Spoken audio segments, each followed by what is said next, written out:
القصة ديالنا كتبدا في الثمانينات. بداية الثمانينات شركات ديال الطيران مختلف بقاع العالم كانت كدوز من أزمة، والشركات الأمريكية بالخصوص كانت كتعاني بزاف من هاد الأزمة. إلا قارنا التكاليف ديال الطيران مع داك الوقيته مع التكاليف ديال الطيران ديال دابا، غادي نشوفوا أن الرحلات ديال الطيران في الثمانينات كانت كتكلف 50% أكثر من الرحلات ديال دابا، وكانوا الطيارات غاليين والماتر ديال الطيارات كانوا كياكلوا ليسانس بزاف، والامور ما كانتش واصله للمستوى ديال التقدم اللي واصلين له اليوم مجال الطيران. كانوا التكاليف ديال الشركات ديال الطيران في ذاك الوقيته غاليين بزاف والارباح قليله. وحده من هاد الشركات اللي كانوا كيعانوا من هاد الازمه في ذاك الوقيته شركه امريكان ايرلاين، هي شركه الطيران الوطنيه لامريكا. هاد الشركه كانت كتعاني من ازمه كبيره، وفي عام 1981 هاد الشركه اعلنت انها خسرات 76 مليون دولار. فكان الوضع ديال الشركه في الحضيض، فكانوا محتاجين الفلوس بزاف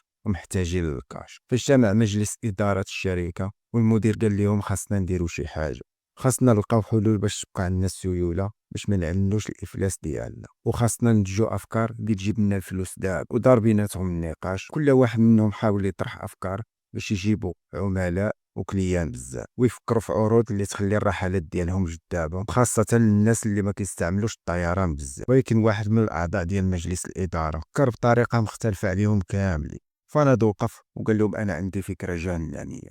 قال لهم حنا ما محتاجينش نجذبوا زبناء جداد للرحلات ديالنا، حنا محتاجين نجيبوا فلوس بزاف من قاعده العملاء ديالنا واللي معانا دابا، وبالخصوص العملاء المدبرين اللي عندهم فلوس صحيحه نقدروا نجيبوا منهم فلوس بزاف وبالزربه. قالوا له كيفاش غادي نديروا ليها؟ قال لهم نديروا اشتراك سميتو ايرباس، يعني واحد الكارطه ديال الطيران اللي غادي يشريوها من عندنا، واللي شراها من عندنا يمكن له يسافر فابور طول حياته بلا ما يدفع حتى ريال. المدير فاش سمع الفكره عجباتو، وجلسوا مجلس الاداره كيناقشوا الفكره وكيفاش غادي ينفذوها احسن طريقه ممكنه. المهم داروا جوج ديال ليكار. الكارطه الاولى سموها ايرباس واللي هي بطاقه العبور الجوي. لاكارت الثانيه سموها كومباني باس واللي هي بطاقه المرافق. فلاكارت الاولى ايرباس فالثمن ديالها 250 ألف دولار، ولاكارت الثانيه كومباني باس الثمن ديالها 150 ألف دولار. فلاكارت ايرباس هي واحد لاكارت كتسمح لك بانك تركب في جميع رحلات الشركه طول حياتك في جميع بقاع العالم. من فوق هذا الشيء غادي تركب في البروميير كلاس، وغادي تستافد من جميع الخدمات اللي كيستافدوا منها الكليان ديالهم المميزين. اما لاكارت الثانيه كومباني باس فكتسمح لك تاخذ اي واحد معاك وبنفس الخدمات اللي كتستافد منها انت، ولكن هذا الشخص خصو يكون معاك في نفس الرحله، يعني ما يسافرش بوحدو ويستافد من هاد لاكارت. وهذا الشخص يمكن لك تبدلو باي شخص بغيت، يعني تدي معاك اي واحد كتعرفو او ما كتعرفوش، يعني يمكن لك تدي خوك، مراتك، ولدك، صاحبك، ولد صاحبك، اي واحد كتعرفو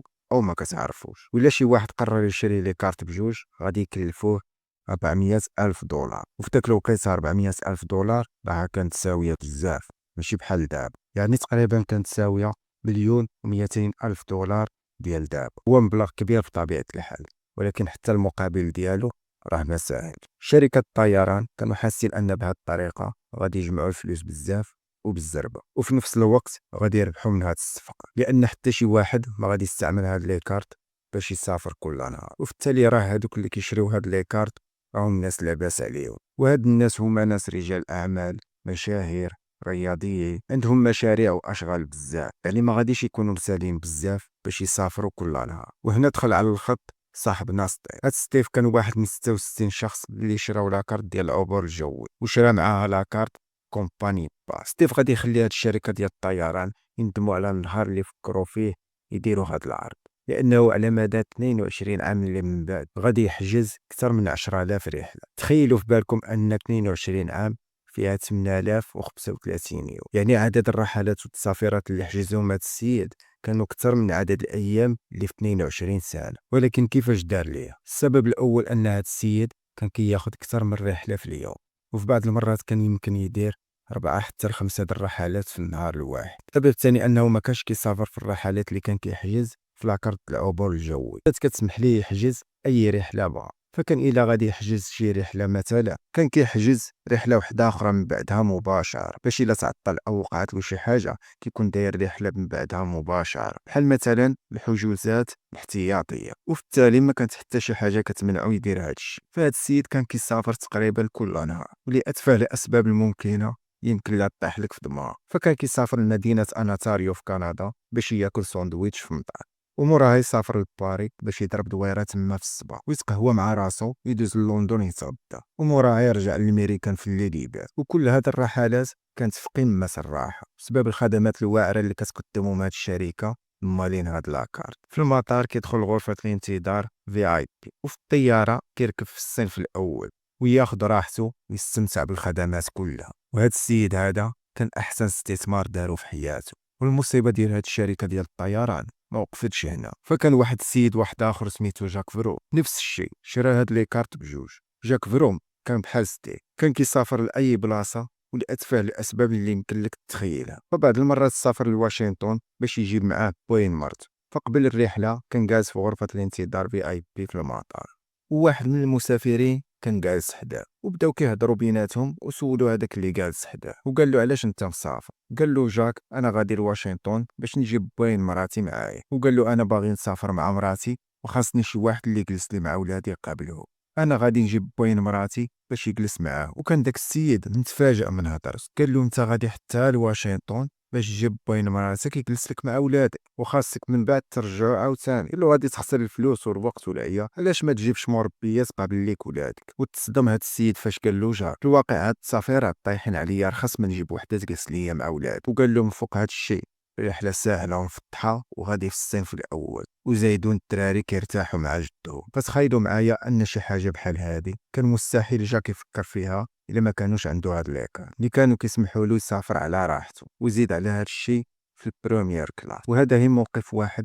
من مئات والاف المواقف اللي استفدت منهم جاك من هاد ليكار. فكيسافر باش يخدم او يستمتع وحتى لاتفه الاسباب اللي ممكن يطيحوا لك على بال. وفي التالي علاش لا كيهز ليكارت ديالو يسافر فين ما بغا. هاد جوج عملاء كانوا من اسوأ عملاء لشركه امريكان ايرلاين. فخلال هاد السنوات ستيب سافر رحلات اللي مجموع ديالها 48 مليون كيلومتر، اما جاك فمجموع الرحلات اللي سافر كانت حوالي 56 مليون كيلومتر. يعني مجموع المسافات اللي قطعوها بجوج كانت 104 مليون كيلومتر. يعني هاد المسافة كتساوي تقريبا 135 رحلة من الأرض للقمر الي روتور. شركة الطيران كانت كتقدر كل واحد منهم، يعني كل واحد منهم كان كيكلفها مليون دولار في العام، خاصة مع عدد التسافيرات اللي كانوا كيديروا ما كانوش كيمشيو فيهم، لأن هاد التسافيرات هادي كانوا كيخسروهم بلايص في البروميير كلاس اللي كان ممكن يبيعوا التذاكر ديالهم الناس واحد اخرين ويستافدوا منهم بطبيعه الحال. وفي التالي كانوا كيديروا شي حاجه مخالفه للعقل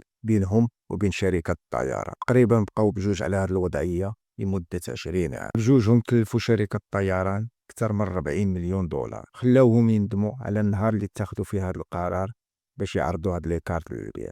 شركه امريكان ايرلاينز بدات كتزيد في الثمن ديال هاد لي كارت مره حيت زادوا في الثمن 250 الف دولار 600 ألف دولار سنة 1990، ومن بعد زادوا فيها مرة واحدة أخرى وردوها مليون دولار سنة 1993، ومن بعد شافوا هذا البروغرام كله خسارة وقرروا يوقفوها سنة 1994. وفي عام 2007 دخلت الشركة في أزمة كبيرة مرة واحدة أخرى، وكان خاصهم يقللوا التكاليف لأقصى درجة ممكنة باش يقللوا من الخسائر ديالهم. فقرروا يديروا فريق خاص باش يراجع الحسابات والسجلات وباش يشوفوا فين نقاط الضعف ديال الشركه. وواحد الحاجه اللي تفاجئوا منها من بعد هاد الحسابات كانت هي التكلفه والمصاريف الكبيره اللي كانوا جالسين كيصرفوها على مالين هاد ليكارت وعلى راسهم بطبيعه الحال ستيفوجا. وحتى الناس الاخرين اللي كانوا كيسافروا بهاد ليكارت ما كانوش ساهلين. واحد منهم كان سميتو مايكل جويس، دار رحلات الي روتور لندن 16 مره في 25 يوم. المشكله الكبيره اللي عند هاد الشركه ماشي عدد السفيرات اللي كيسافروا، ولكن المشكله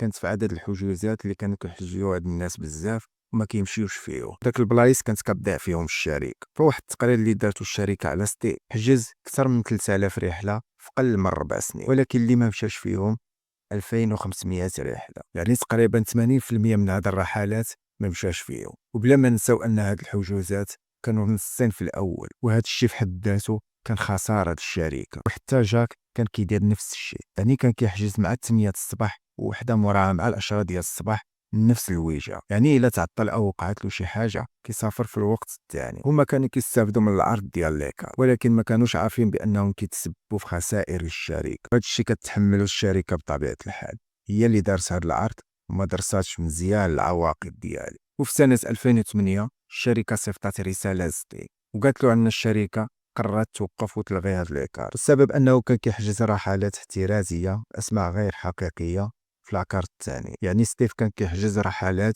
احترازية أسماء وهمية، وفاش كيمشي للمطار كيتلاقى مع شي واحد غادي لنفس الوجهة وكيتفق معاه وكياخد مثلا نص الثمن اللي دايره الشركه، وكيلغي داك التسافيره الاولى ويبدل السميه الوهميه اللي في التسافيره الثانيه ويدير السميه ديال السيد اللي اتفق معاه. فهنا الشركه فاقت به وسمات هذا الشيء اللي كيدير احتيال. نفس الرساله صيفطتها الشركه لجاك لانه كيبيع البلاصه الثانيه لناس واحد اخرين وكيستافد من فلوسها. يعني سافر مع شي 100 مرافق مختلف، واللي مشى معاه ما كيرجعش معاه في نفس الرحله. يعني بحال اللي تبين ليهم انه كيبيع البلاصه الثانيه اللي عطاتو الشريك. وصل الموضوع ان الشركه حاولوا يتواصلوا مع الناس اللي مشاو معاه وبقاو كيحققوا معاهم ويسولوه، خصوصا الا كانوا يدفعوا شي فلوس لجاك مقابل يمشوا معاه في البروميير كلاس. طبيعه الحال جاك نفى هذا الشيء واعتبر تصرفات الشركه غير مسؤوله، ولكن الشركه لغات البطاقات ديالهم ومعاهم ناس اخرين اللي كانت عندهم نفس ليكار. ولكن ستيف وجاك ما سكتوش ورفعوا دعوى على شركه الطيران، ولكن ما صوروا والو من الشركه، من غير انهم اتفقوا ينهيو الخلاف بيناتهم خارج المحكمه. اتفقوا ان الشركه يعوضوا الناس اللي لغاو ليهم لي كارت ديالهم، يعطيوهم شي تعويض اللي ما ذكروش شحال، ومريضنا ما عنده باس. وهنا الشركه تهنات من عملاء اللي خسروها اكثر من 40 مليون دولار بسبب قرار اتخذته الشركه في ازمه وما عرفاتش العواقب ديالو. واخا لحد الان مازال شي 25 واحد كيستافدوا من هاد لي كارت وكيسافروا فابور. المهم القصه ديالنا وصلت النهايه ديالها، قصه جديده ان شاء الله.